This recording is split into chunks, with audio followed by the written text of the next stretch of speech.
yanaisha haraka kweli.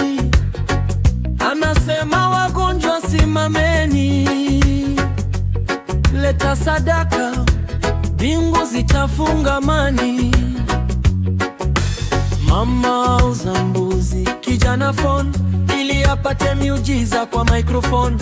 Lakini kwa ground hali ni mbaya, wagonjwa wanalia, matumaini yanakauka. Lakini shida ikigonga kwake, tikiti. Welcome. Mambo inakuja sasa. I'm just about to come here. Make sure mna log in mbaya. Lakini cripples wangoje miujiza bila fee. Wanachangia trip ya Italy. Wagonjwa wabaki chini wakingoja destiny. Prophet worry, surgery ni Italy. Lakini maskini waambiwe amini tu kweli. Kenya amka, history ni wazi. Miujiza ya stage, hospitali ndiyo kazi. Charaka naitwa Prophet uosikia ironini.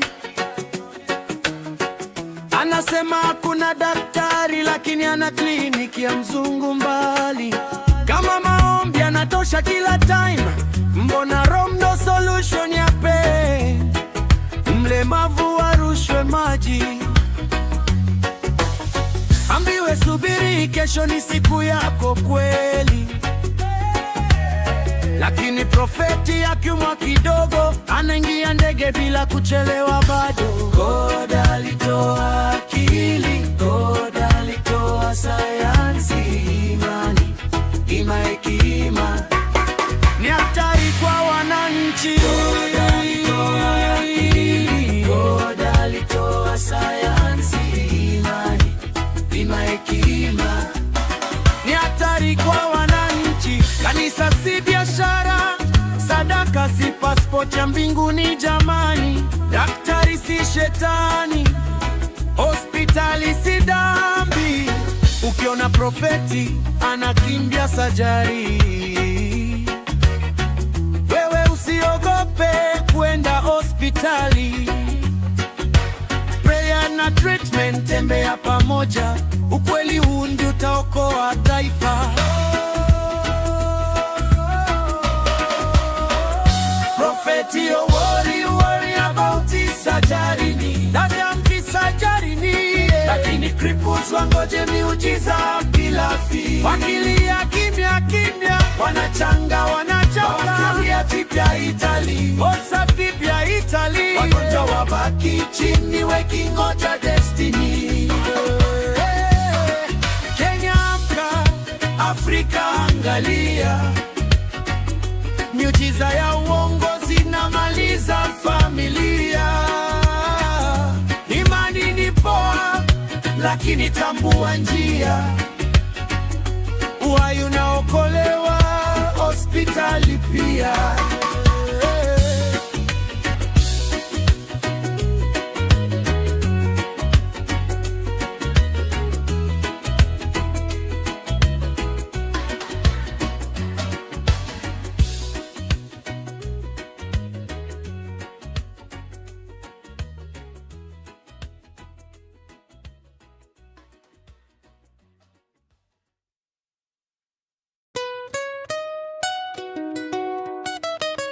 Amka Kenya,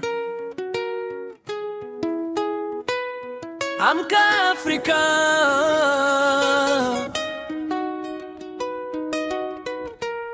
Miujiza ya uongo imeuza wengi.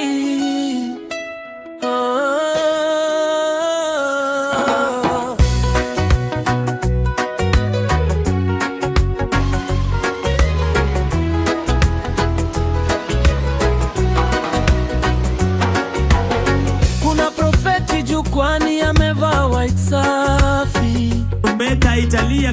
Anasema magonjwa yote yanaisha haraka kweli. Anasema wagonjwa simameni, leta sadaka, mbingu zitafungamani. Mama auza mbuzi, kijana phone ili apate miujiza kwa microphone, lakini kwa ground hali ni mbaya, wagonjwa wanalia, matumaini yanakauka. Lakini shida ikigonga kwake, tikiti book, anaondoka haraka nje. Prophet, you worry about sajarini, lakini cripples wangoje miujiza bila fee. Wanachangia trip ya Italy, wagonjwa wabaki chini wakingoja destiny. Prophet, you worry, sajari ni Italy, lakini maskini waambiwe amini tu kweli. Kenya amka, history ni wazi, miujiza ya stage, hospitali ndiyo kazi. Charaka naitwa Prophet, uosikia ironini, anasema hakuna daktari lakini ana kliniki ya mzungu mbali. Kama maombi anatosha kila time, mbona romdo solution ya pain? Mlemavu warushwe maji, ambiwe subiri, kesho ni siku yako kweli. Lakini profeti akiumwa kidogo, anaingia ndege bila kuchelewa bado. God alitoa akili, God alitoa sayansi, imani, hekima ni hatari kwa wananchi. God alitoa akili, God alitoa sayansi, imani, hekima ni hatari kwa wananchi. Kanisa si biashara, sadaka si passport ya mbinguni jamani. Daktari si shetani, hospitali si dhambi. Ukiona profeti anakimbia sajari, wewe usiogope kwenda hospitali. Prayer na treatment, tembea pamoja, ukweli huu ndio utaokoa taifa. Prophet, you worry about sajarini, dadamki sajarini, lakini cripples wangoje miujiza bila fee. Wakilia kimya kimya, wanachanga wakilia vipya Italy, WhatsApp vipya Italy, wagonjwa wabaki chini wakingoja destiny. Yes sir.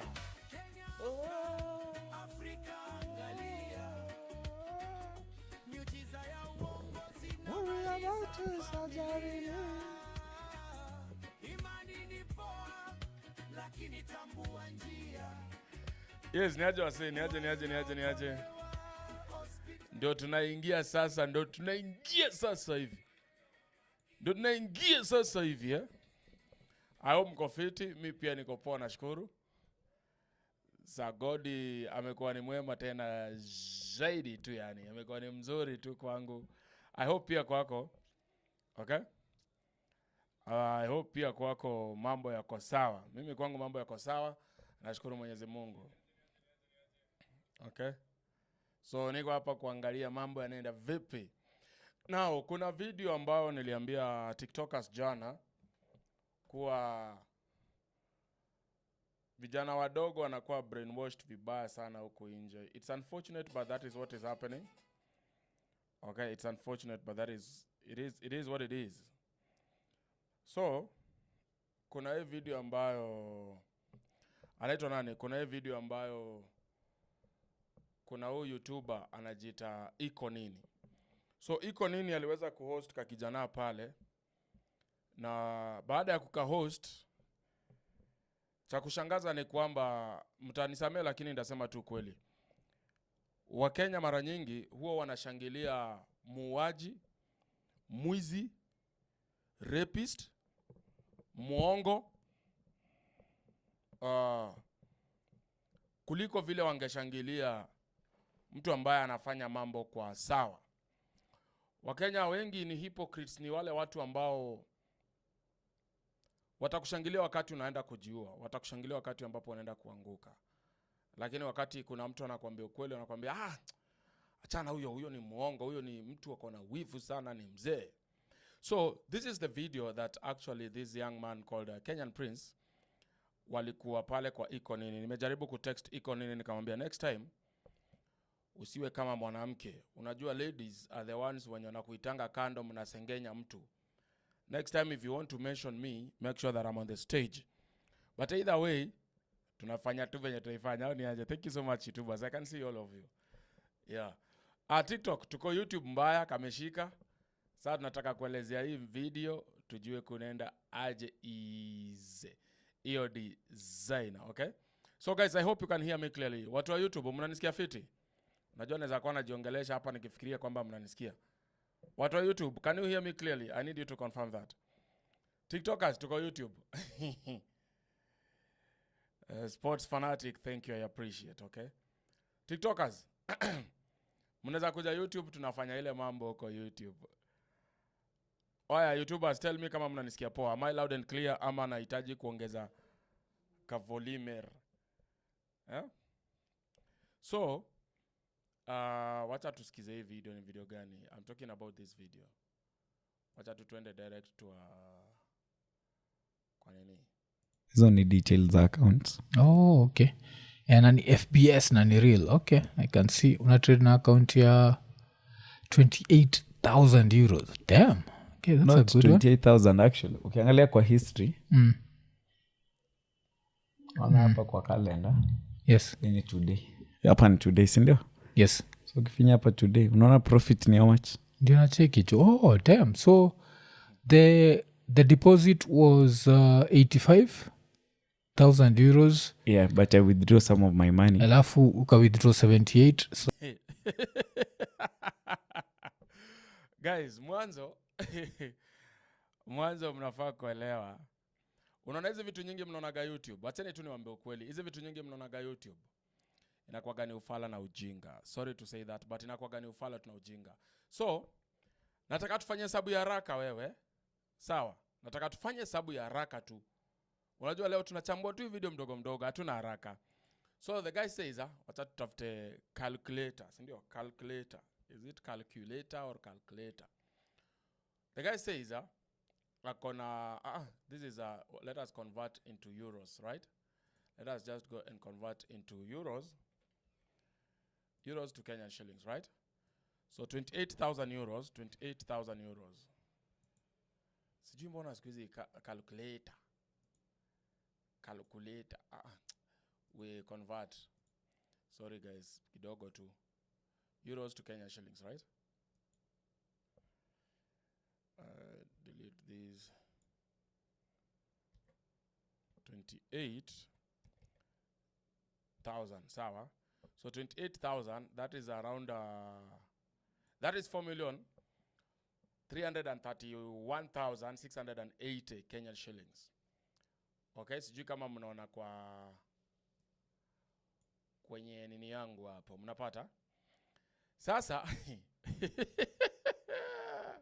acha nikwambie, real life inaitwa ni ile kitu tunaita kipindi. Nataka unielewe sana. Hii ni ile tunaita kipindi.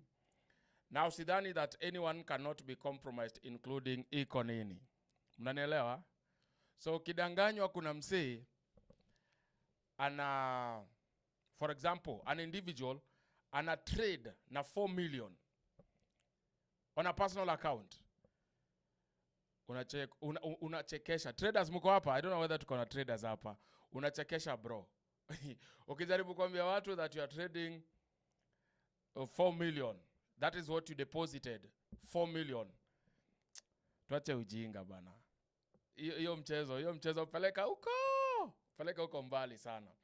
The reason as to why traders trade is not to increase so much money into their account. It's not to deposit much money into their account. The reason as to why traders trade is actually to get money, not to put money into traders. Sijui kama mnaniwatch. I wish we were all on YouTube, but guys, mtaelewa tu niko na TikTok na niko na YouTube, bado still we are on Facebook live. Thank you so much Facebook people. We are watching you, all of you. Now, reason as to why people trade is because they are looking for money. Bro, if you have 4 million, say just 4 million in your account. Traders, ebuni andikini hapo ungefanya nini na 4 million? You have 4 million in your account. Like seriously, 4 million in your account. First of all, you need to know that real traders, once you've made money on trading platform, you go to invest in real assets. Sawa, like real assets, physical assets. You can go to something like say you buy shares unaziacha huko. Unaenda kwa money market fund unaweka huko pesa. Because there you are guaranteed you are not trading with your own money. It is just a matter of money gaining value again and again and again and again. It's like just multiplying itself. But when it comes to Forex, the ball game is different. 1 minute you have money, the next minute you are broke. Now, in Forex markets, you need to understand this. Somebody needs to tell you this. Traders, tafadhali correct me on this if I'm wrong. The moment you are taking your money to Forex, you have to understand 90% chances of you losing your money and 10% chances of you making your profit. And the markets cannot be predicted by an individual. The markets, you base on probabilities of events. Sawa. And it is affected by so many things. So when you are actually pulling your money into the market, you already have to make peace. If I lose, it's okay. I already have another plan B where I will pull what? I will pull back more capital to continue trading. But if you have no plan B, then you cannot be taking such stupid risks. And I have told you, kuna accounts zinaitwa test accounts. Hizi test accounts, the likes of akina Nyathi and Don Mordecai, Kenyan Prince, who is this other one? Kafuri. Our say, upatiwa kitu inaitwa test account. It is real to a retailer. Wewe kama retailer na mimi, tukiangalia account ni real. Now, not having much knowledge about trading, kama umsi anaitwa ikonini, kwako ni real kabisa. But this is not a real account. That is what you need to understand. Huyu ni broker, anacheza na nini? Anacheza na account ya Kenyan Prince. Kwa nini unaweza jiuliza hivyo? Hapana bro, uongo. Kwa nini? Now, enda ucheck the number ya, sijui kama naweza songesha, number ya iko nini, wacha tujaribu kusongesha hii nini hapa juu kidogo. Number ya iko nini in terms of subscribers, iko nini akona 230,000. Sijui kama mnaona hapo wase. Akona 230,000 who? 230,000 subscribers. So, since Kenyan Prince must pull the mass to come and trade on that platform, must say what? Niko? Angalia na trade kwa platform gani? Of course, utekewa hapo kwa screen kama venye mnacheki. And then you are there like, by the way, this guy is making what? Is making that huge amounts of money. What you don't know, this is all games. It is all games. Whatever you're seeing right now, it's all games. But you can choose to believe me. You can choose to say, mimi niko na wivu. No problem. I have no issues with you. But one thing I can assure you, everything that we show you on media, I decide what I should. Guys, by the way, watu wa TikTok mna miss out. Napata real subscription. Thank you so much, guys. I appreciate it. Now wasi wakisubscribe hapo. Like I'm seeing in real time. Unaona mkisubscribe hapo numbers zinaongezeka. Watu wakisubscribe, I can see the numbers increasing. I am really humbled by this. Asanteni sana. Yes, this 39,884.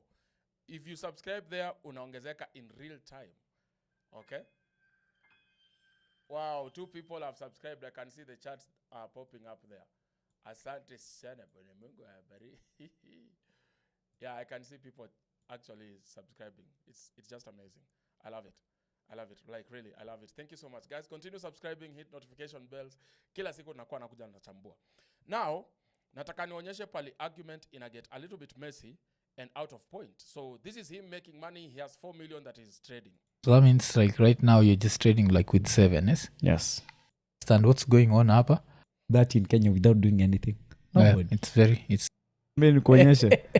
Bro, money is being made. That is it. That's why nilikuwa nataka unionyesha accounts kadhaa cause maybe ulikuwa najua mi nataka backend ukanionyesha the good account. Security. Show me account ile. No, I'm not showing you the good account ama nini. Nionyeshe account ya 1 year The history. same trades.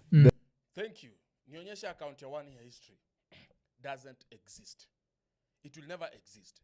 Do you know why it will never exist? Because these guys are not traders. As a trader, it doesn't matter. Okay? As long as wewe ni trader, uko na kitu inaitwa history. History ya trader ni kama tuseme, ni kama ledger book. Unaona?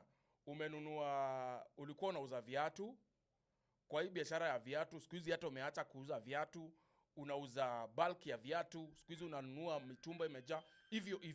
It shows history. Nilikuwa na trade maybe hata na 10,000 ama $5. Nime-increase. In a show. Are you profitable? It shows. When a trader tells you they are this profitable, by showing you on screens of videos, when they tell you they are profitable, by the way, we don't count how many times you've won. Let us say you've not gone at a loss. We count the history. So the history, this is how we look at. We look at the deposits against the withdrawals. And then we look at the trades, how long you've been trading, and the results of you as a trader. All that period, hiyo ndio kitu huwa tunacheki. But ukicheki msana kuambia sisi kupatia history yangu hata ya 6 month, lakini anataka kuonyesha cheki niko na 4 million. Can you see? Yeah, that is si unaona ni 4 million. That is what we call a test account. And a test account is only accessed by most influencers to the broker that they are actually working for. You understand my point? But watu wengi hawataishika hiyo. Wewe utakuwa unaona 4 million bro. It's not about 4 million. It's about, can you bring money? Can you bring people to trade on my platform? If you can, well and good. I hope mna get kitu. Okay? Thank you so much, YouTubers. Thank you so much. I appreciate. Nawaona. Facebook, mazee, asante. Nawaona. I am seeing all of you. So tuendelee. The trades I check are the same. Yes. Ni vile siwezi honestly retrieve my exam. People know I usually used to tell them I'm using exam. Okay. But they closed me down the account because the spreads were shitty. Yeah, okay. Nona, again, I'm an influencer. So brokers will approach me with the name of, you can still post our link. Kuna hizo referrals. Inaweza post link. Mtu akiregister account ya train napata commission. Does it mean making 7 million? Nimefika mahali nacheka kwa nimekuja kwa shule sasa kukula pesa ya shule. Have I not bought all my cars without the school? I have. I've lived the life I've been living. I want us to get where things get a little bit messy. Give them, you know, when you give people a physical location, if I wanted to take advantage of desperate people, .c lazima ingekuwa na hiyo cent. Okay. Nini. Alafu most brokers have burnt the cent account. Kwa nini? Ni juu people can misuse it. How? Sasa sini kama useme mtu akuwa na hiyo knowledge ya kujua difference ya cent na standard account. Si mtu anaweza mdanganya maybe. Something like that. Yes. Okay. Sasa for example angalia DM yangu, si ndio?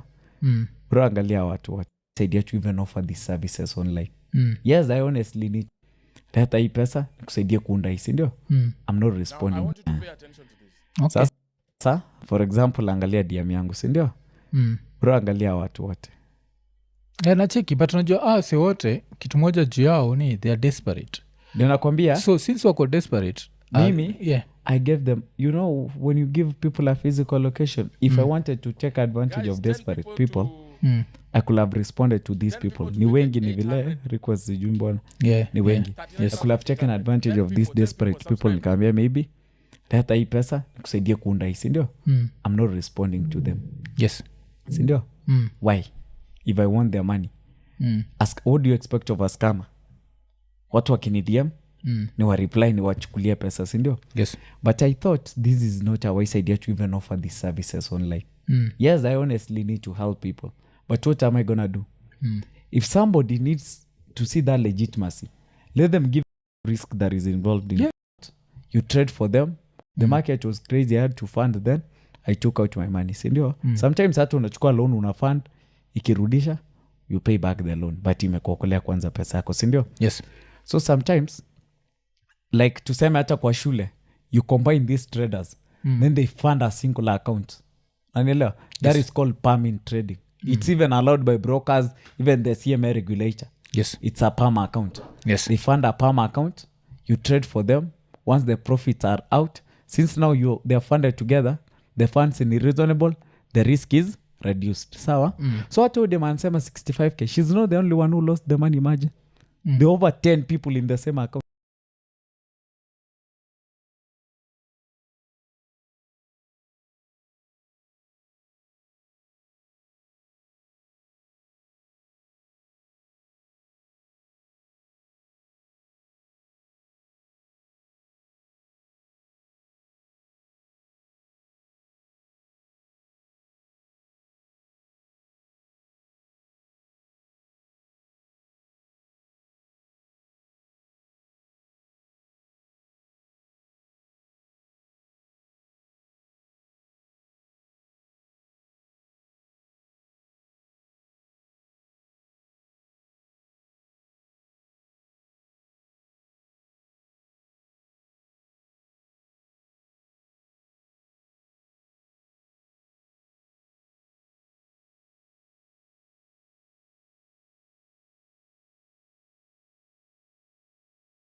Hello?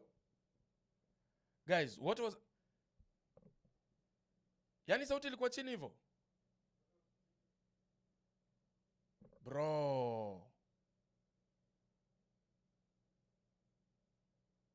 What the fuck? Sauti ilikuwa chini bro. YouTube bana. Kwani wewe ulikuwa una watch TikTok? Ay. Ati God amemute.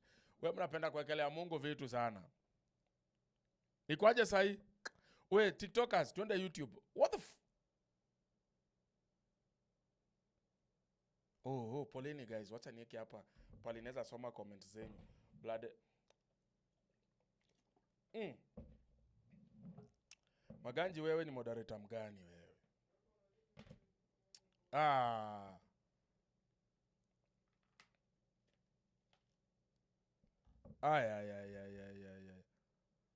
Guys, poleni YouTubers, I'm really sorry. Okay, tutaanza tu haina shida.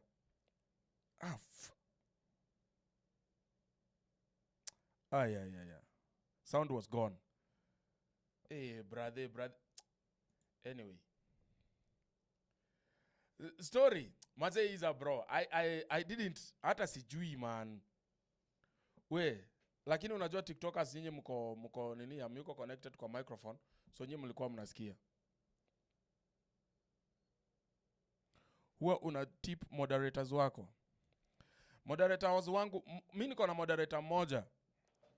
Na ni tajiri. Na ni wife wangu. Na mtipu nini? Sawa, moderator wangu ni wife wangu. Hivyo tu. Kumtipu na mtipu tu kumtibu. Now listen. Sasa niko poa. Am I okay? Can we continue? Aya. Yaani mimi sina hata mtu wa chat. Wase, twendeni YouTube, okay? Twendeni YouTube. Kama utaki kaa hapo hivyo ulambe matakwa Cindy. Let me focus na wase wa YouTube. Maze poleni sana. YouTubers, I'm really sorry. Now I'm fully focused with YouTube and let me go to YouTube and Facebook. Ai. We will assume ndio nimeanza, sawa?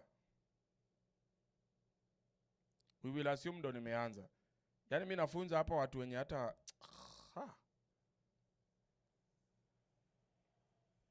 Afu Maganji mbona uniambia hakuna sauti? Wewe ni mtu fani. Hello guys. Nice. Sasa iko fit, iko poa sana. So guys, wacha nianze. I will assume hiyo muda yote nimewapotezea, so sitasema time imeenda. I apologize. Let me start afresh. Sawa. Let me just start afresh. Poleni sana watu wa Facebook, watu wa YouTube, poleni sana. Now I can monitor the two platforms and I can continue. So, wacha tu nianze vizuri.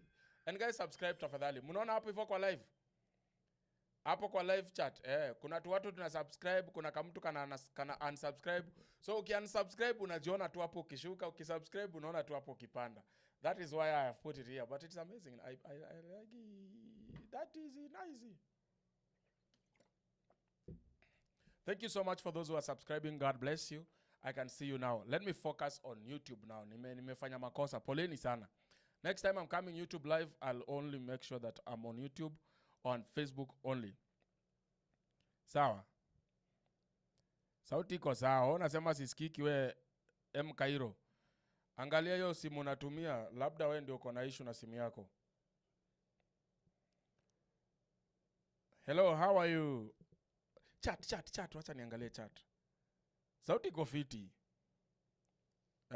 So, guys, kuna hii video yenye Kenyan Prince alienda kufanya kwa iko nini. And upon kukua pale kwa iko nini, kijana alijipiga kifua sana of how ni trader na akona over 4 million in the account na na trade 4 million. Na wakati aliulizwa why anafanya account management ya watu, alishindwa kujibu but alikuwa amejam sana. Then akaulizwa maswali kunihusu. Where the other 9?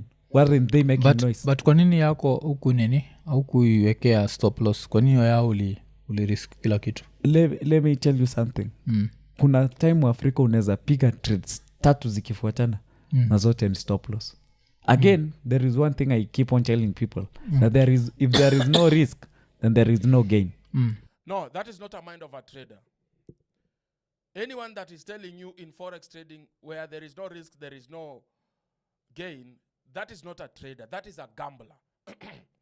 Now traders, if you're here right now on YouTube watching me, I beg you can correct me on this. Any person telling you no risk, no reward, listen and listen very carefully. In forex, what matters most is your risk management. Hakuna kitu ingine. So mtu akikwambia tuko na 10,000, for example, tuseme let us put it at 100,000 Kenya shillings. Tuko na 100,000, tuwekelee tu. Wewe wachana mambo ya stop loss, wachana mambo ya risk management, wacha tuwekelee. Inaweza tupea do. Is that a trader? Huyu mtu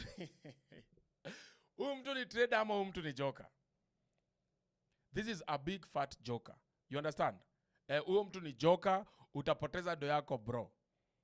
So ndio nawaambia in forex, especially these influencers, most of them do not do the real trading. Okay? Thank you so much guys for subscribing. I can hear your voices. Toen, thank you. Toen, thank you so much. I appreciate, okay? I have seen you've subscribed. Thank you so much, Toen. Now, listen. Anytime a trader is trading another person's account, niliambia watu wa TikTok but now tuko YouTube. YouTubers, this is what happens. Unaona mtu anafanya account management na mtu mwenye ana trade na demo account, they are in the same field. Sijui kama unanipata. Mtu ambaye anatumia demo account ku trade na mwenye anatumia account management, they are not using their own money. They are using your money. These are learners. They are not real traders. Why am I telling you this? You can imagine you are a successful trader, but you cannot fund your own account. How possible is that? On the scale of 1 to 10. Now, nataka nikuchekesha hapa ndio uelewe ujinga iko wapi. Mtu anakuambia in their own account ana trade na 4 million. Sawa? At least anaonyeshana kwa screen. But anakuambia wewe leta 300,000 yako, mtu mwenye ana trade 4 million, 300,000 na huyu mwingine analeta 300,000 ni wa trade. Alafu tutashare profit, they say 50%. Mbona yeye na mtu wa demo ni the same? First of all, unasikia wana agree ataingia full margin. Now full margin means your 300,000 yote iko at stake. Sawa, that is what it means. 300,000 is on the stake, which means you might lose your money. And very fast. Forex unaweza ingia na mita bro. If your risk management is very poor, you are not checking on these major things that you need. It's not even major, basic that you need to check out. If you as an individual, unanisikia? You as an individual, you're not paying attention to this. Unaweka tudo ya watu, unaweka huko 300,000, huko 300,000. So on one side utaona amebuy and the other one amesell same time. So akienda kustop hizo trades, wakati tuseme buy haijamfavor, immediately sell imemfavor. Sababu ni one trade, different accounts, same amount. You understand? So ana buy the same na ana sell the same time. Hivi tu pap. So akiona hii imeenda buy, ana drop hiyo, anatoa do. Immediately anakucall, anakupigia simu. We bro ni aje? Si unachikiva kumeenda? Ebu to yodo. So tuseme 300,000 imewaletea 400,000, not 400. 300,000 imewaletea maybe 90,000. So huyu jamaa atakuwa anakuitisha pesa ngapi? Atakuwa anakuitisha 45k. Unafaa mtumie 45k. But yet this guy has 4 million trading right now in his account and is very comfortable. But anakupeleka haraka umtumie 45k. Doesn't make any logical sense. That is why mtu mwenye atapoteza pesa yenye si yako. It is the same way as you teach yourself how to trade in demo accounts, you don't feel any pain losing that demo money. Sijui kama mnanielewa. Okay? Unanielewa? Traders, tunaelewana hapa? Huwezi kuwa una trade na 4 million. Let me tell you. Unaambiwanga ukiweka percentage in terms of losses weke 0.01 ama 0.03. Si ndio? Wacha ukitrade na 4 million hata weka 0.01. Na management yako iko juu. RM. Bro, every day unaweza kuona make kitu kama 40,000 ama 50,000 on a very short span of time. You get? But somehow unatafutana na tushule. Kuna madam analia umemwibia 65,000, ulimwambia atume kwa account yako kwa M-Pesa akutumie 65,000. Wewe ukakula hiyo pesa ukamwambia ilienda na trading. Badala waambie mtu, imagine a 65-year-old woman. Wewe unajua tu vizuri hata ajui kufungua trading account. Unamwambia leta pesa, mimi nishakufungulia account. Leta pesa nikudepositie, alafu nikutradie, alafu tugawane profit. Pesa inaingia kwa M-Pesa. Bro, wewe ni mwizi, you are a thief. That is what you are a thief. There is no way we can call it any other way, but you are a thief. That is it. Then these guys also claim they have this school, si ndio? Ni walimu wanafunza forex. Nataka ujiulize swali moja. Huyu ni mwalimu wa forex ndio, sawa? Hatukatai. But huyu mwalimu wa forex hana hata one student that is a successful student. And you have been teaching for years and you have no successful student in forex. You have friends that you have decided to steal from people and you call yourself successful by stealing from people. So kijana alikasirika to an extent, alisema yeye alipata a clean A in some school huko Kisii. And I went to do my homework. You know mimi nakwaga mjinga, but sometimes I'm very foolish. I went to do my homework and check, you scored an A. But hii shule hakuna venye likufa, hii shule bado iko tu. Si ndio? So Kenyan Prince aliclaim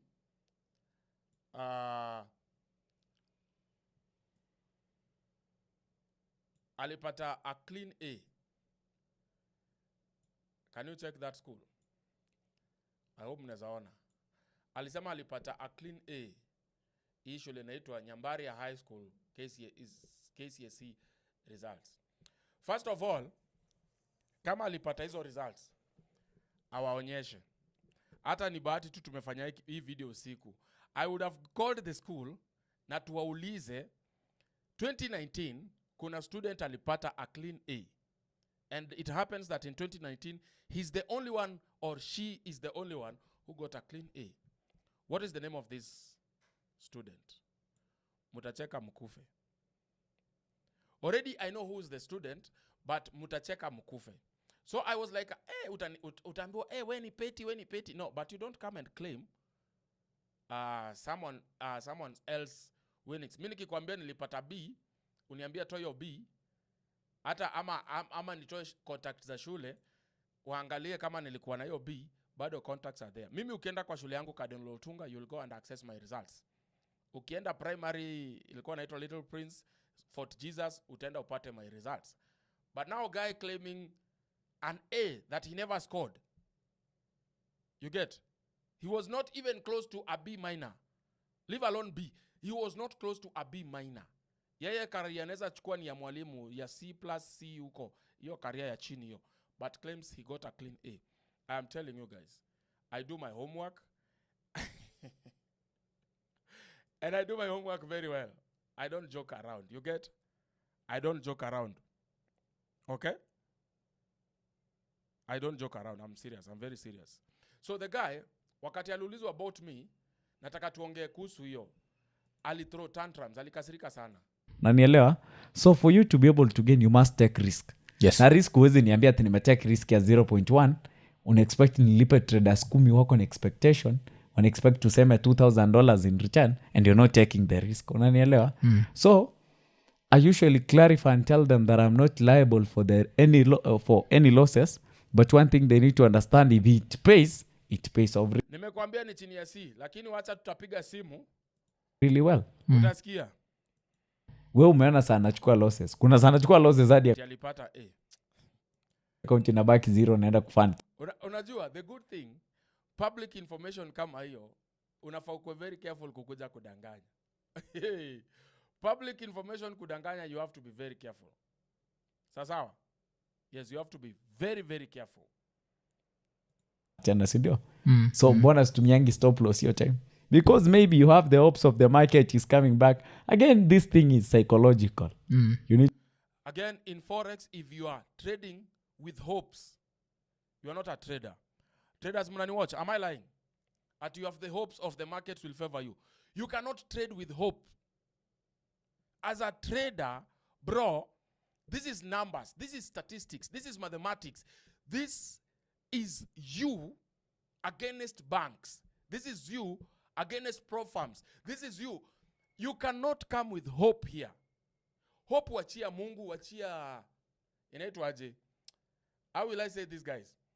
Hope wachia kanisa. Hiyo wachia kanisa wakati unaenda kumwomba Mungu, you seek God's intervention, that is when you hope. But when it comes to trading, we don't hope. This is strategic. For example, I did a video and I asked traders. Thank you so much, guys. We are at 900. Wow. Tuko almost kufika 40,000. I asked guys this question. Why is it that no matter how early a trader has been waiting, especially those who trade during news, umengojea NFP, you are there early, but somehow all traders are late?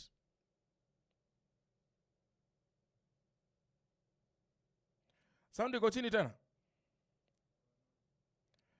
Bro, check on your sound. I think the rest of the people, see sound iko sawa?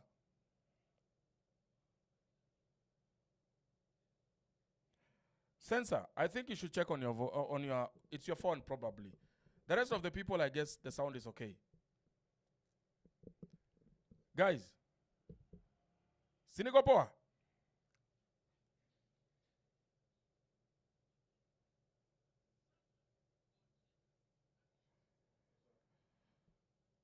Okay, so I think it's just your phone. You need to check on it. Iko sawa, sound iko sawa, thank you. So, this is what I'm trying to tell you. Listen and listen very careful. Mi kitu nakwambia ni hivi. Unaona, right now mnani watch, si ndio? You're watching me. And whatever you are seeing is what I have served you. Imagine, kuna mtu anajua niko na hii raba hapa. Nisipokuonyesha hii raba, kuna mtu anajua niko na hii raba? Hakuna. Nisipokuonyesha hii GoPro, kuna mtu anajua niko na hii GoPro nisipokuonyesha? Nobody. You get my point? So, these people, whatever they show you on media is what they want you to see. It is very, very, very well organized that this is what they want you to see. Now, some of the mistakes that you people make is this. You assume that what they show you is the reality. Reality in real sense ni kitu tofauti sana, bro. Mimi nakwambia ukweli. Reality in real time, it is something very, very different. And if you don't understand how this game plays. For example, Kenyan Prince amekuja kwa media lini? Mimi nilikuja kwa media 2005. My first movie, mnaweza check out, inaitwa Kibera Kid. You can imagine in 2005, I was shooting movies. And then we ukuje juzi, and in 2015, I was already introduced to trading. So you think that I don't know what these guys do. Where as a newcomer trader, you think I don't know what these guys do. I know every move of these individuals. That's why when they are asked about me, they get so much pissed off. They start the card ya we ni mzee umezeeka, unafanya nini kwa media, mimi nashughulika na watoto wangu. Hey bro. So hii uzee, how do you measure uzee msi? Are you my father? Because I also see watu rika ya mama zangu wananyongesha hapa kwa mitandao, especially TikTok. I don't know what is happening with TikTok. I don't know guys if you have wale mmetoka TikTok.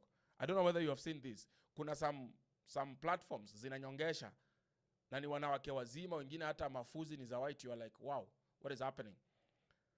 But my age, me, I don't have my age. I'm 36 years old. Okay? And I pray God that as I continue growing older, I become wiser and smarter and I get contented with what I have. Not that atinianike mtu on the basis akonayo mimi sina. Sasa hiyo ndio nakuanika. No, I don't do that. By the way. Hakuna siku ile utaniona hapa naomba rent na lia. Hii nisaidini na rent.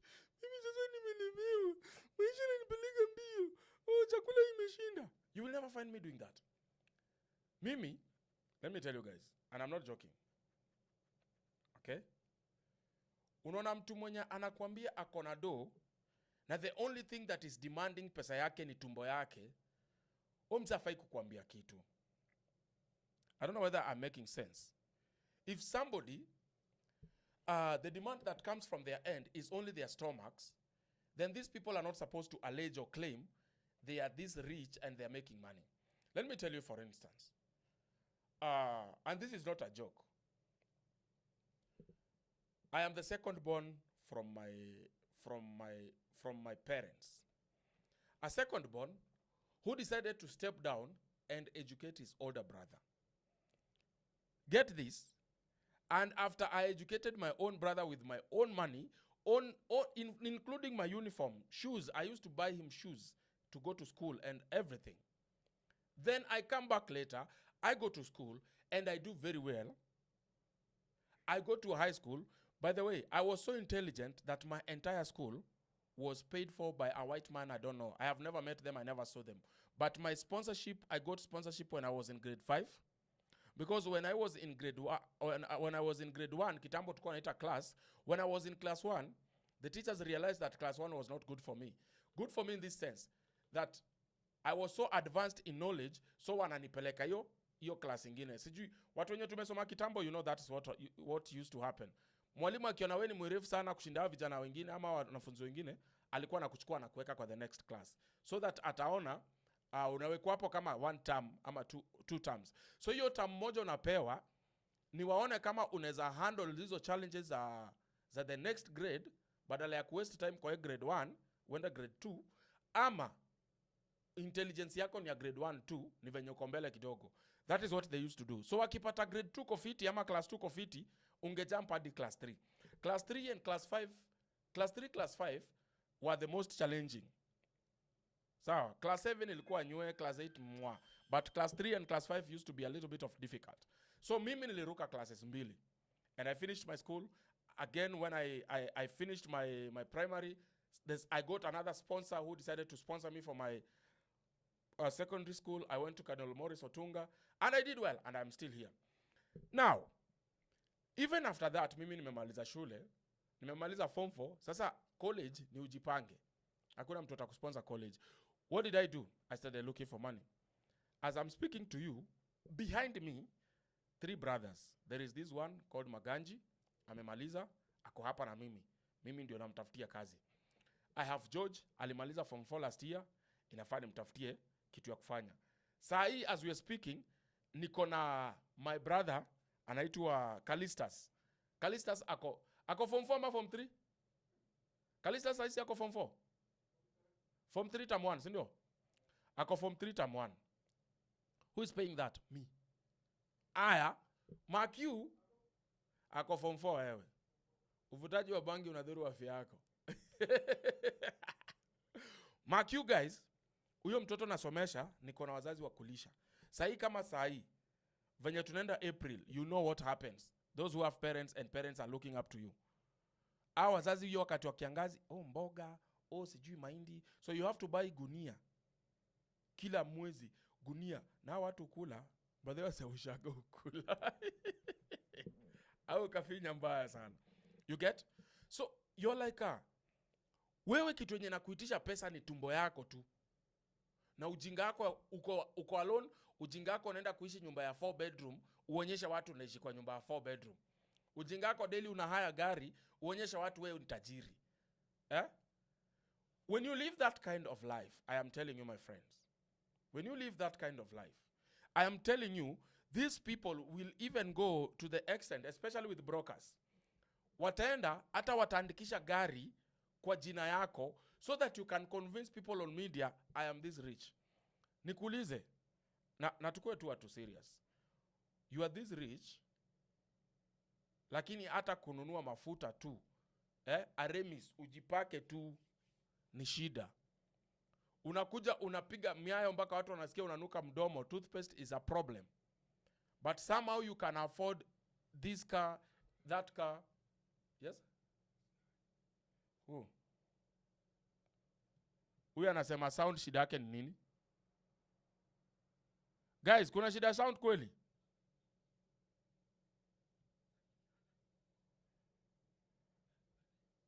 Ama this guy is planning to nini?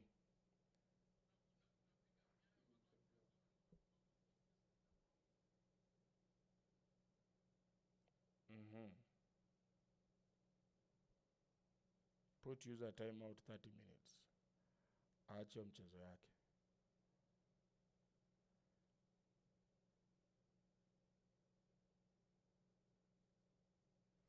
Thank you.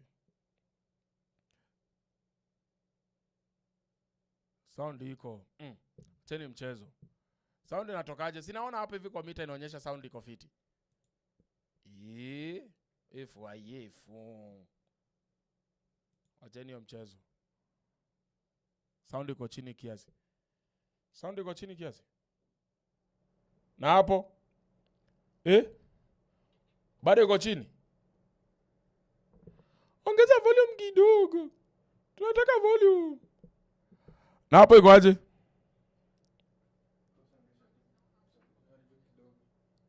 Sound iko low. Kwani hii kitu shida yake ni gani? Sound iko sawa. Wewe wacheni kusumbua bana.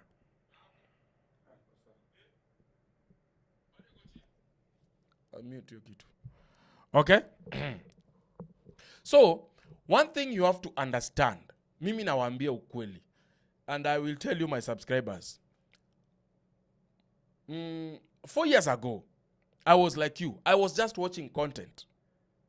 But until I came to a point when I realized, kumbe tumekuwa tukibebwa nini? Tumekuwa tukibebwa ujinga. When I started meeting these people, including fundraising, wananiambia, ukitaka kufundraisea mtu do, lazima make sure unakula 40%, akikataa wachana na yeye. Sindo, and the way I had respect for you guys, this is what you're doing. So I came to learn about these things and I was like, people are animals out here. Even in Forex, I am telling you, if somebody wants to teach you Forex, for real, trust me, they are not traders. I am telling you the truth. If somebody tells you they want to teach you Forex, just know they are not traders. They are not traders, and what they rely on is your school fees. So for example, let me give you an example. Nataka ufanya mathematics ya haraka. Mko students 20. Na huyu mtu kwa class anawitisha 150,000. Ukifanya hesabu ya haraka hiyo ni pesa ngapi? Fanya tu hesabu ya haraka. You are 20 people, right? And then you 20 people, huyu msee amekuitisha tuseme, okay? Amekuitisha 150,000. 150 multiplied by 20, how much is that? How much is that money? You get my point? So most of the time, huo mnadanganywa ati this is a full-time trader. No, anarely kwa school fees yako. School fees yako ndio inampatia hiyo life yenye anaishi. Lakini juu wewe uelewi, wewe unasema tu mse ni rich. Then unasikia anakuambia hapo no risk no reward. So wewe una assume enyewe in Forex there is a time you will make money, there is a time you will not make money. But can I ask you something? Why is it that he's the only one making money even in times when you are losing? You are trading the same thing, all of you, muko kimoja, but somehow he's making money, you're not making money. What does that tell you? It tells you one thing. Something is wrong. And stop assuming it's from your end. Unanipata?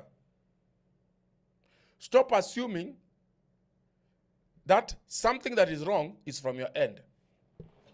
For instance, you need a strategy, which is true. You need a strategy.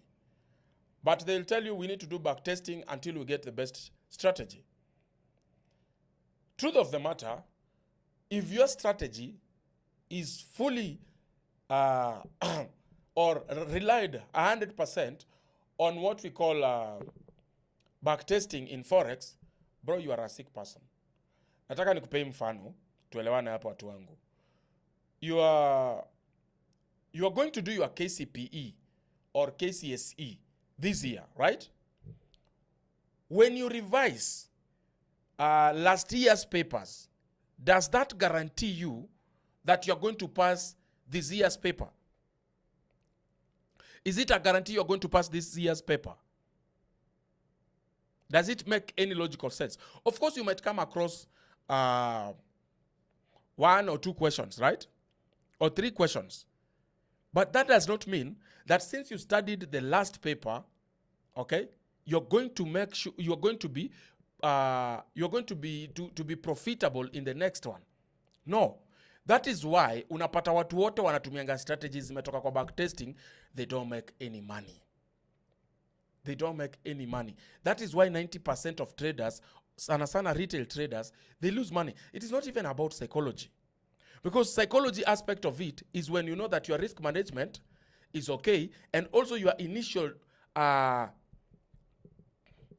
deposit or capital, it is capital that you can manage to lose. So the psychological aspect of it should just come when now the trade is what? The trade is on.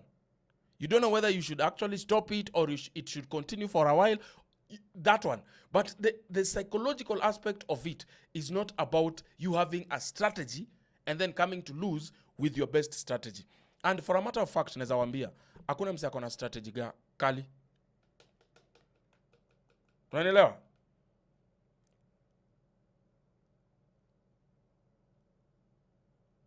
Hakuna mse akona strategy ina work.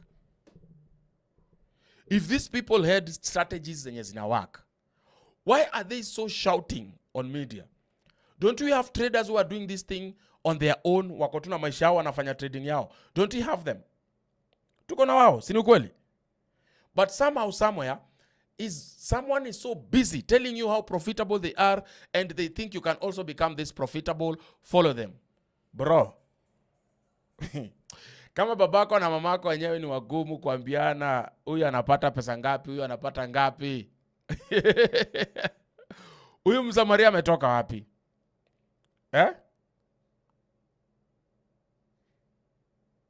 Huyu Msamaria ametoka wapi?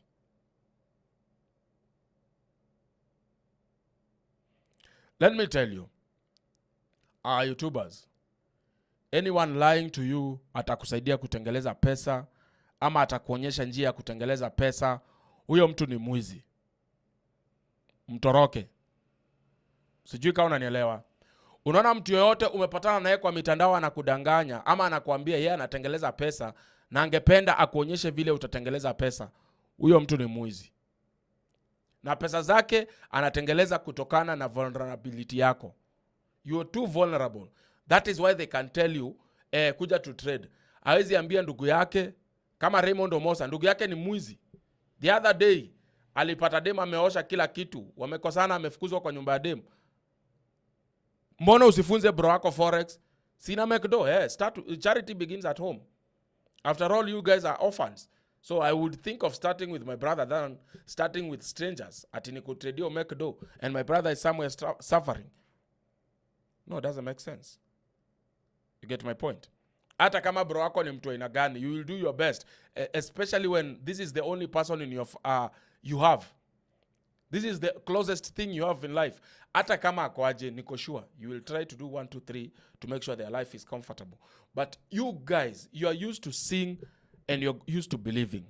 No wonder unaona watu wanaamini Pastor Ezekiel. Na mimi naambia Pastor Ezekiel ni muongo. Kwani ni muongo? Enda kwa the latest video ya Pastor Ezekiel ame-release.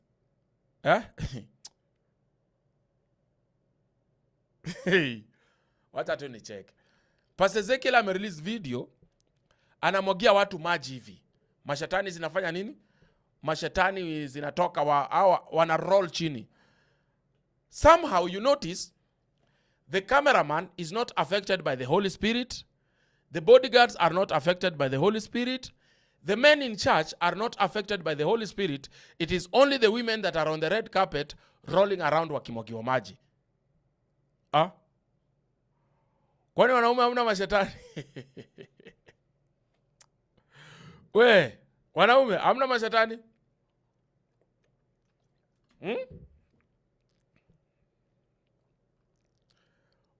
You know mashetani? Aya, for example, sahi kuna mtu amemention hapa Onyango Tate. Enda kwa video yote ya Onyango Tate ana release. The guy claims ana make 40,000, 60,000, 100,000 in a day. But on every video that he posts, ana make sure ame preserve the 2 comments. 2 to 3 comments ni zake. Follow the link on my bio, follow the link on my comments, follow the link, follow the link, follow the link, follow the link. Kaka. So you're making 100,000, but you're so much concerned about strangers. How they should also make money about in this Nairobi. Shaisikia porojo wewe. Hiyo ndio inaitwa porojo. Ati somebody is making money, a lot of money, sawa? And they are mbona hawa wakina Jimmy Wanjigi, Mike Sonko, mtu wa watu, mbona aonyesha vijana kutengeleza do? Mbona hawaonyeshi kutengeleza do, lakini anaweza wapea do? Because kutengeleza do is your own personal journey. Kama unauza viatu, unajua ni watu wangapi wanauza viatu, but somehow you are profitable. Kama unauza nyanya, kama mama mboga, ni mama mboga wangapi wanauza nyanya, lakini somehow unapata, kuna kila mtu anapata profit yake. How you sell your tomato is not the same way this person sells their tomatoes. How you manage your business is very different from how I manage my business. So the assumption of me looking forward to make profits like you is already wrong. Is a bad assumption. That's why this guy is coming here to tell you, mimi unataka ni manage risk na 0.01, na unataka pesa. Because he's a gambler, he's not a trader. But if you're going to lose your own money, kuna ujinga huwezi fanya. Am I lying, guys? Am I lying? Nikuulize. Ututu mosquito. We nikuulize, kuna ujinga yenye huwezi fanya kwa pesa yako. Na hiyo ujinga ni huwezi cheza na pesa yako.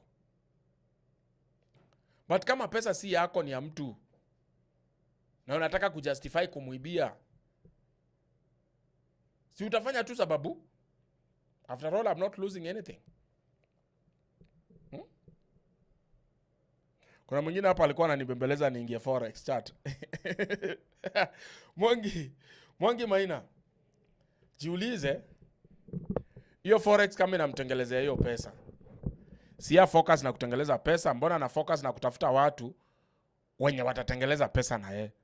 Mi kama tuseme nimepata hustle yangu wenye nanipatia do, the best I can do kukusaidia kupata pesa is to employ you. Si unataka do? Kuja nifanyie kazi, lakini mimi nikufunze venye mimi natengeleza pesa, tushindane kwa hakuna. Hiyo ni uwezi. Na wacheni niwaambie, sasa unaona kama huyu anaitwa iko nini, venye ameka hapo 6,000 withdrawal proof. Enda kwa M-Pesa yako uangalie transactions zako. Bro, I am sure in January lakini you are almost running into 1 million. Sawa? Unanielewa? I am sure you are running into 1 million. So somebody coming to tell you shows with the withdrawals with the receipt 6,000 USD. 6,000 USD na unaruka Airbnb after Airbnb. Bro, kuna pesa ukipata una settle. Kuna doi kiingia utafanya kila kitu, msi ataona by the way, wewe unaishi kwa Airbnb, you are in this, you are in that, na kama ni rentals au kai mwezi 2 unaruka ruka. Skizeni hapa, eh? Thank you so much, guys. I am seeing so much subscription. If you have not followed me on Facebook, kindly make sure that you're following me. I will really appreciate. Let me tell you something. Huh? Okay? Let me tell you something. One thing here on media. People will play gods. People will play best. They will showcase everything good about them. But the reality of the matter is this. The reality on the ground is this. Hizo vitu zote unaonyeshwa ni jokes. Watu wanatafuta venye watakuattract. Watu wanatafuta venye watakuibia. Okay? So be careful out there. That is what I can tell you. Just be very careful. Otherwise, you're going to lose your money and utabaki peke yako ukilia. Anyway, guys, that is about. Thank you so much. What is the name of this guy? Gio. There is somebody who has subscribed. I can see. Kuna kamoja kame unsubscribe, mwingine akasubscribe. Thank you. I appreciate. Okay. Yep. So, guys, I will tell you again. For example, mimi mtu akiniuliza unafanya biashara gani? Mimi naweza kuja forward na nikwambie nafanya biashara gani. For instance, let me show you what I do. Okay? So mimi, I'm a website developer. That is what I do for a living. I create websites. I create applications. And right now, I'm working on my own applications. Kama uko na kazi pale nje ya website designing, website development, kama I will do what? I will develop the app for you. You get my point? Nitakudevelopia app. That is what I do for a living. Lakini sitakuja hapa nikudanganye ati yo mimi nitakutradia. Bro, nitakuibia. Kutradiwa kwanza, that means you know nothing about trading. You have no knowledge about trading. So if you have no knowledge about trading, number one, don't trade because you have no knowledge about trading. So I want to organize something here. Then I want to show you, for example, the app I'm working on. It is almost done, like really done. Now, I have considered everything and everyone. We have registered with the government. It is supposed to be on Google. This is now where the game changes. Sawa? This is where the game changes between jokers and real people who are actually doing some serious impact kwa lives za Kenya.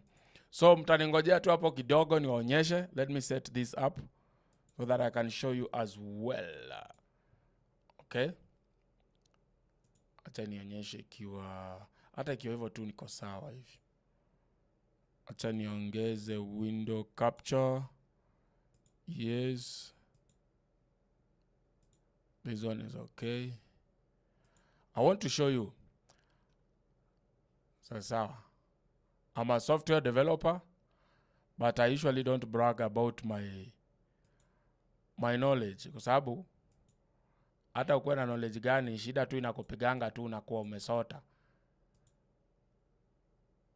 Lakini the worst ni uibia watu. Unaona? The worst ni uibia watu ukijifanya venye wewe ni trader. Bloody kwera kabisa.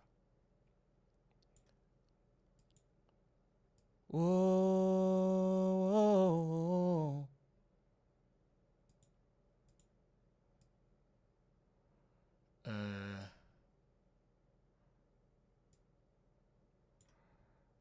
Acha niweke phone.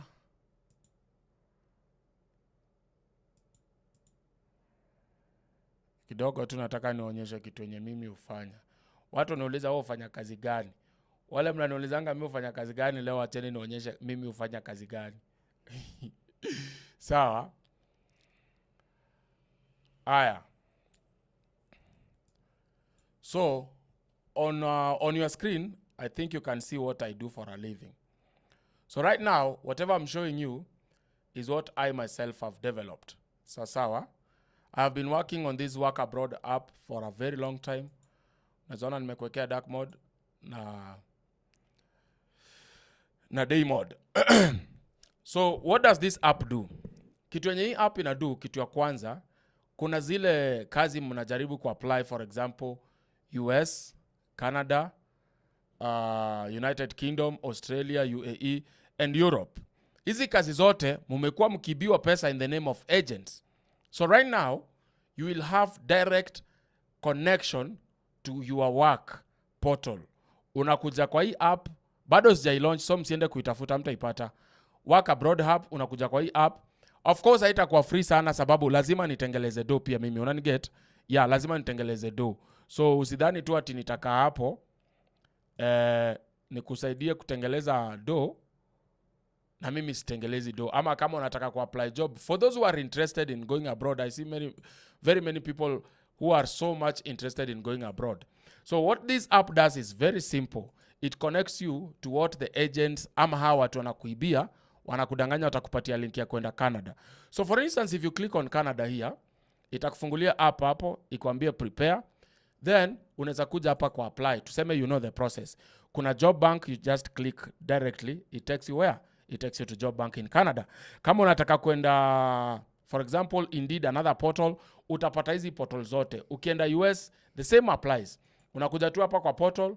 Once you've registered with us, you click on that. Unaenda huko, unaanza get started. Na unatafuta nini? Unatafuta job. Okay? Sorry kidogo, acha nilete hapa kidogo ndio ionekane vizuri. Ngoja kidogo niweke hapa. Una get. So unakuja tu get started na unapata ndio hiyo job, you start applying for any job in US yourself. Hii kitu ndio vitu mingi mmekuwa mkipoteza pesa in the name of agents wa kukupeleka sijui wapi. But in real sense ni wagondi. You get my point? So that is why To the Watchdog has decided to come and say what? Enough of these jokes. Sawa? Enough of what? Enough of these jokes. So we ukikuja utakuwa unapata like you can apply for any job from anywhere in Kenya. Sawa? Anywhere in Kenya you can apply for that job. So this is an application that we are supposed to launch it on Google, but Google pia ina take time before you approve because they have to check if you are a scammer or something. Now, is it free? Truth of the matter is not free.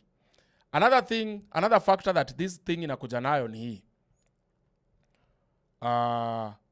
Unaona kwa agents, ukitafuta job, most of the time, our agency, huwa wanakufanya nini? Huwa wanakutoka. So hizi agencies zote zenye ziko National Employment Authority, utazipata hapa zote. Hizo agencies zenye ziko registered na zenye haziko registered, zote utazipata hapa. So ukipata hayuko registered or it is not license yake sio valid, you are not supposed to sign in.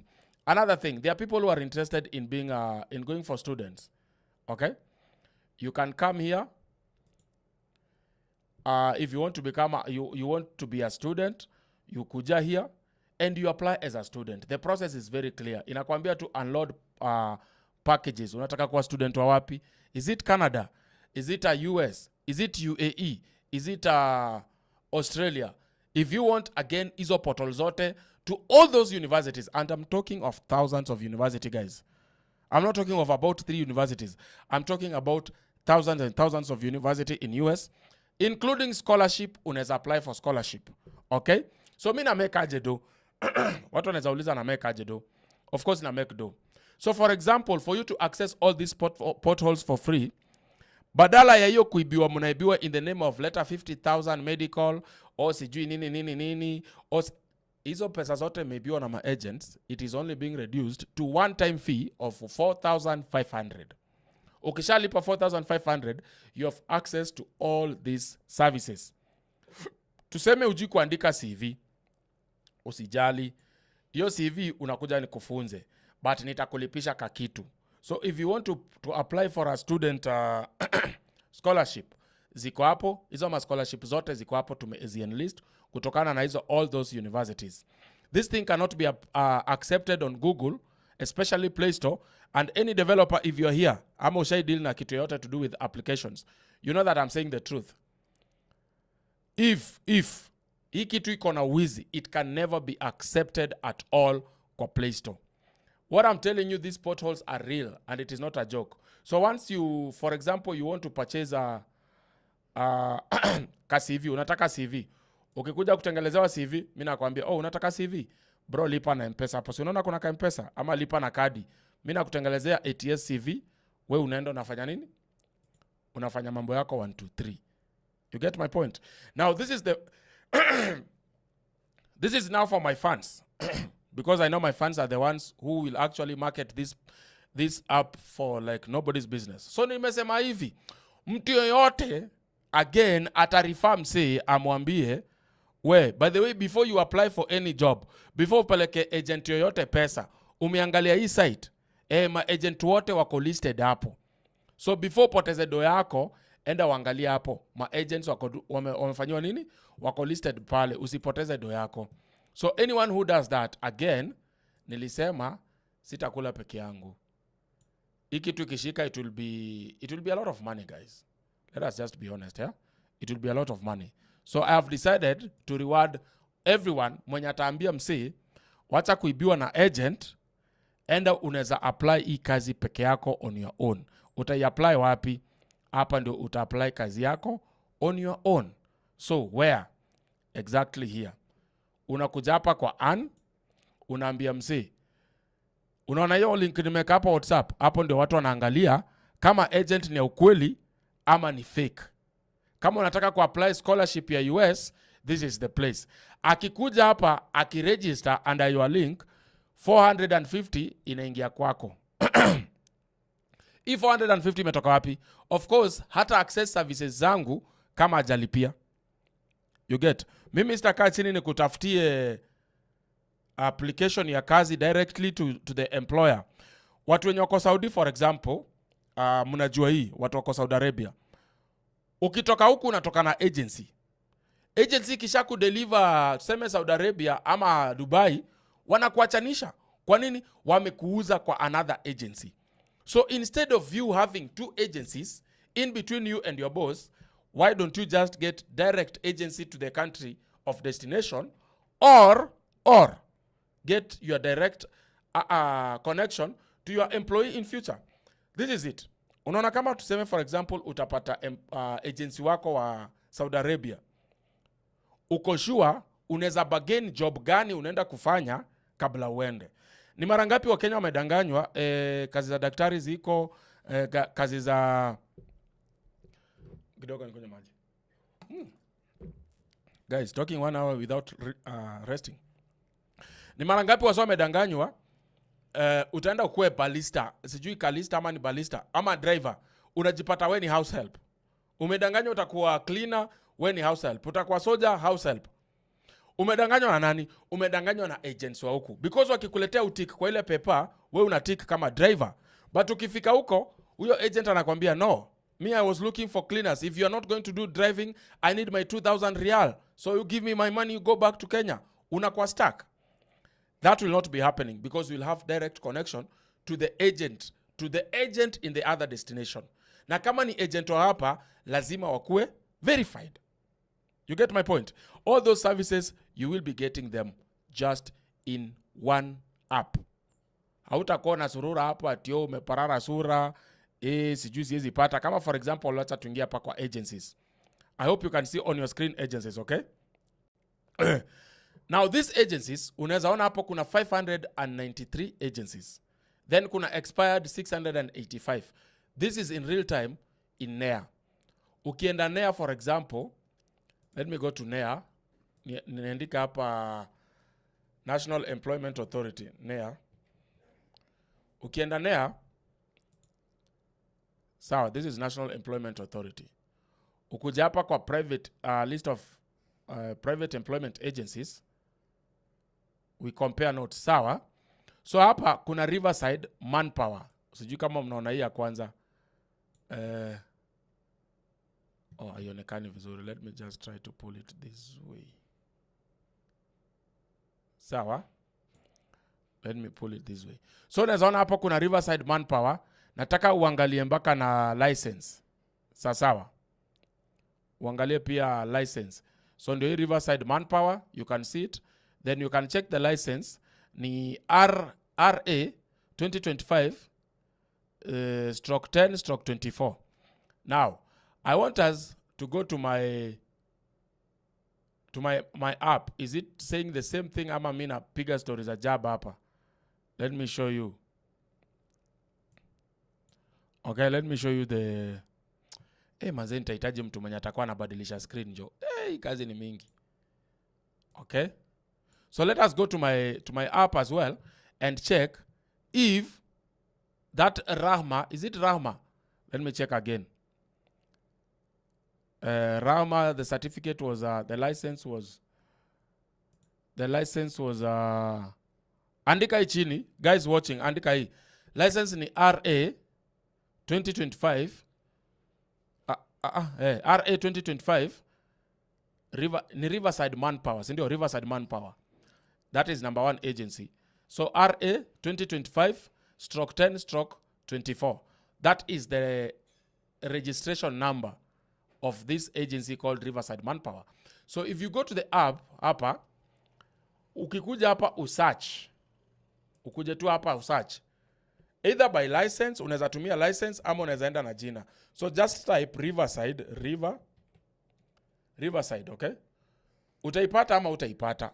Ndio hii hapa. Ndio hii Riverside iko na license yake RA 2025/10/24. Is it valid? Yes, it's valid. Ukienda kwa NEA pia utaipata iko valid. You get my point? Ukienda kwa expired, so instead of ya kusumbukana hivyo, hizo vitu zote utakuwa unazipata in one place. Ku apply for a job, one place. Kutaka ku-apply, kutaka CV, unajua CV siku hizi zinakuwa approved by machine, hazikuwa approved na binadamu. So utakuwa unapata all information, their calls, where they are registered and probably their offices, utakuwa unazipata zote in one location. Guys, munipigie makofi. Is that not genius?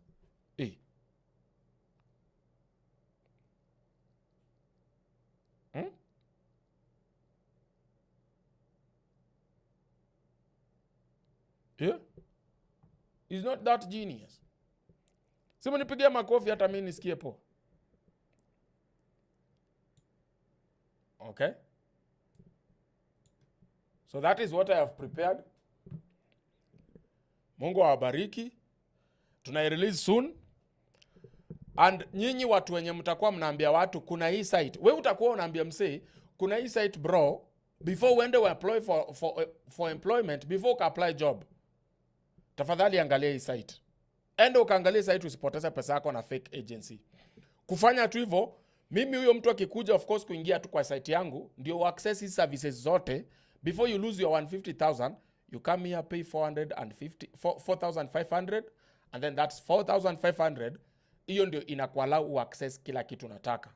Hautawahi poteza pesa tena na the so called agencies. So guys, tujitume na design. Mimi utangeleza website kali sana by the way. Kama uko hapo nje uko na biashara or you want to start a company, you'd like ideas on how to set up your business, because a business without a website, I'm telling you, no matter how serious you are, including a hotel, you are a joker to serious buyers. Serious buyers look for websites. They see whether they can book food. They see your locality. They want to learn about the business, your history, before they can even venture or invest in you. So, kama uko na kazi ya website, I start with as low as 30,000 to create a very nice website for you, very reactive. Kazi yako tu ni kuchukua website yako, now you go run your errands on it, and I am as cheap as that. That is the lowest I can go. 30,000 uko na working website. Kama ni application unataka, hiyo tunaweza ongea nyuma ya tent, hiyo inahitaji a lot of work, so also a lot of money. Okay? And if you need a ready app, also unaweza kuja tuna discuss. Kama uko na meet hapo tunaongea, unachukua app yenye unadai. Sawa? So thank you so much guys. I really appreciate. God bless you, each and every one of you. Mungu awabariki sana. Sawa? Yes. So the app will be here maybe in a month time, kwa sababu Google ndio inanitake slow saa hii. Siwadanganyi. And I can even show you.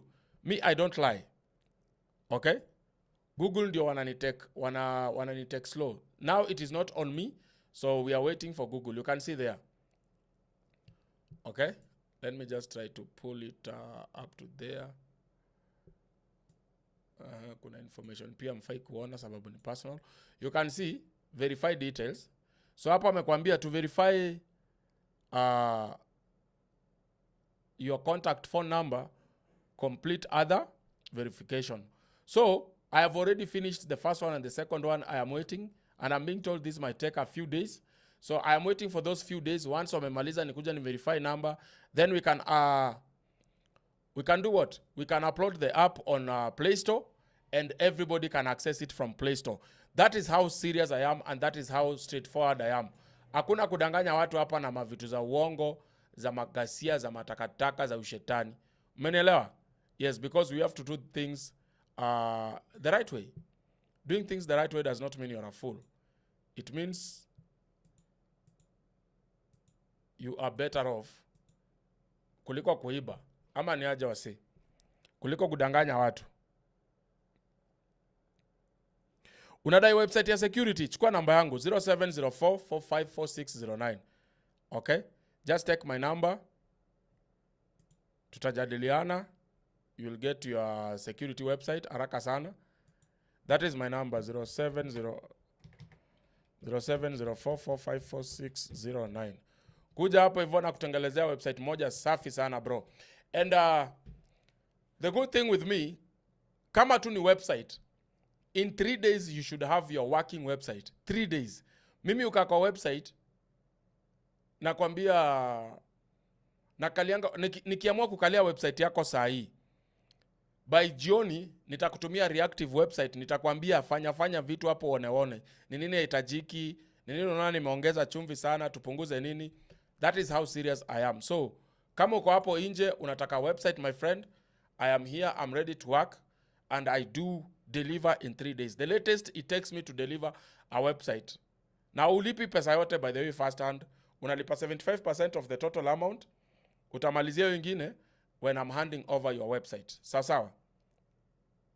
Yeah. When I'm handing over your website, then unamalizia udo. Na kuna websites zingine sana nimetengeleza kali sana, and other applications. I do it myself. Nobody, sina mtu yoyote ati behind me ananisaidia. No, I just have a good computer, and I thank God for management. I have a good computer, I have an office where I can work, and that is what I do.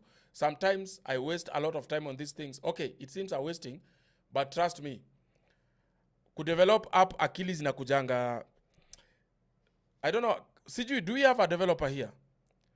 Wakati una create app, akili inakujanga ni kama vitu zinakusumbua, zinakuja over, ni kama layers mingi sana za ideas. So you want to implement this idea, unasema nimemaliza, wacha nilale.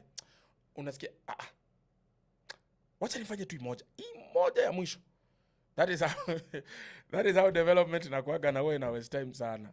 Unaget, ina waste time but in a good way. You are busy, hautajipata kwa vitu kama kuvuta bangi, kufukuzana na wanawake, au kugombana na majirani. Yani wewe chaos yako iko tu kwa akili yako na kwa computer. That is where your chaos are. And it is beautiful. So, and also if you want to become a developer, pia mi ufundisha wase. Na price yangu mi usema tu, it's 150,000. Iyo nayo ulipi nusu. Iyo unalipa the whole amount, unakuja unakaa, learn how to design a website, learn how to develop one. And even if you want to integrate your website into an application, again, ndio maana unaona niko na hizi app kama hizi Visual Studio, niko na Android Studio. We can work on that. You learn, you earn, you get some skills, and then you earn. So that's how me, sometimes I make my 1, 2, 3 coins. So kama uko na kazi ya website hapo nje, please consider giving me that job, okay? 0704454609. Asanteni sana, Mungu awabariki. Muwe na usiku mwema. Unless kuna mtu ako na swali. Kuna mtu yuko na swali? Kama uko na swali, tafadhali naomba ulize swali, kwa sababu mimi nimemaliza.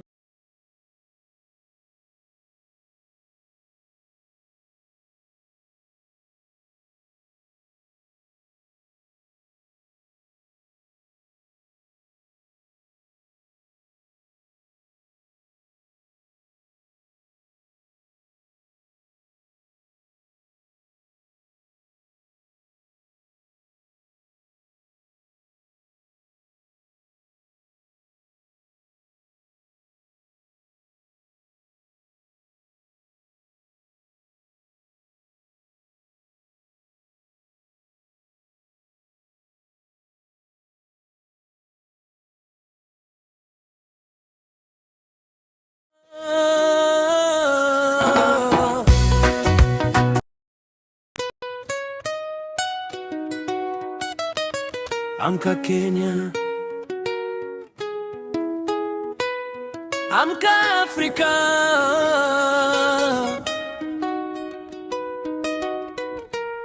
Miujiza ya uongo imeuza wengi.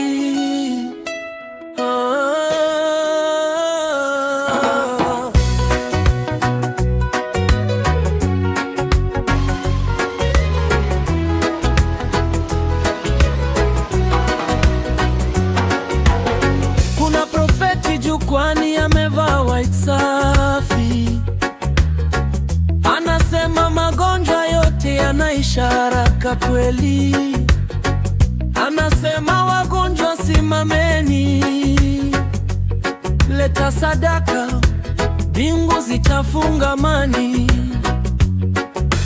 Mama auza mbuzi, kijana phone ili apate miujiza kwa microphone, lakini kwa ground hali ni mbaya, wagonjwa wanalia, matumaini yanakauka.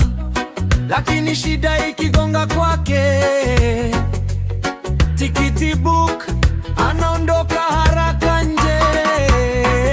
Prophet, you worry about his surgery, lakini cripples wangoje miujiza bila fee. Wanachangia trip ya Italy, wagonjwa wabaki chini wakingoja destiny. Prophet, you worry, surgery ni Italy, lakini maskini waambiwe amini tu kweli. Kenya amka, history ni wazi, miujiza ya stage, hospitali ndiyo kazi. Charaka naitwa Prophet, uosikia ironini. Anasema hakuna daktari, lakini ana kliniki ya mzungu mbali. Kama maombi yanatosha kila time, mbona romdo solution ya pain? Mlemavu arushwe maji, ambiwe subiri, kesho ni siku yako kweli. Lakini profeti akiumwa kidogo, anaingia ndege bila kuchelewa bado. God alitoa akili, God alitoa sayansi, hekima ni hatari kwa wananchi. God alitoa akili, God alitoa sayansi, hekima ni hatari kwa wananchi. Kanisa si biashara, sadaka si passport ya mbinguni jamani. Daktari si shetani, hospitali si dhambi. Ukiona profeti anakimbia sajari,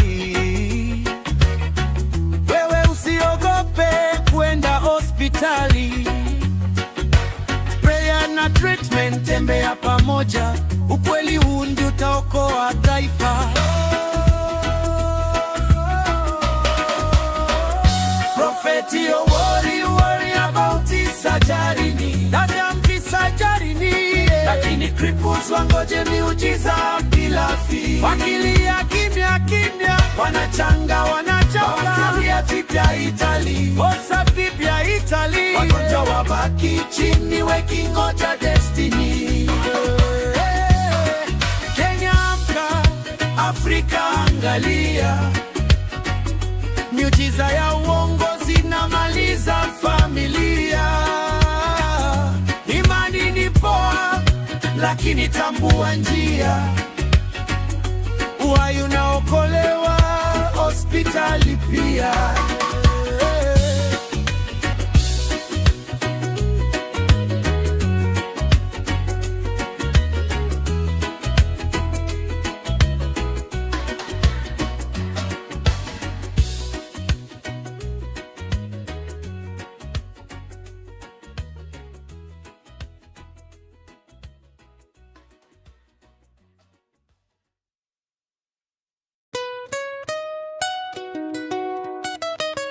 Amka Kenya,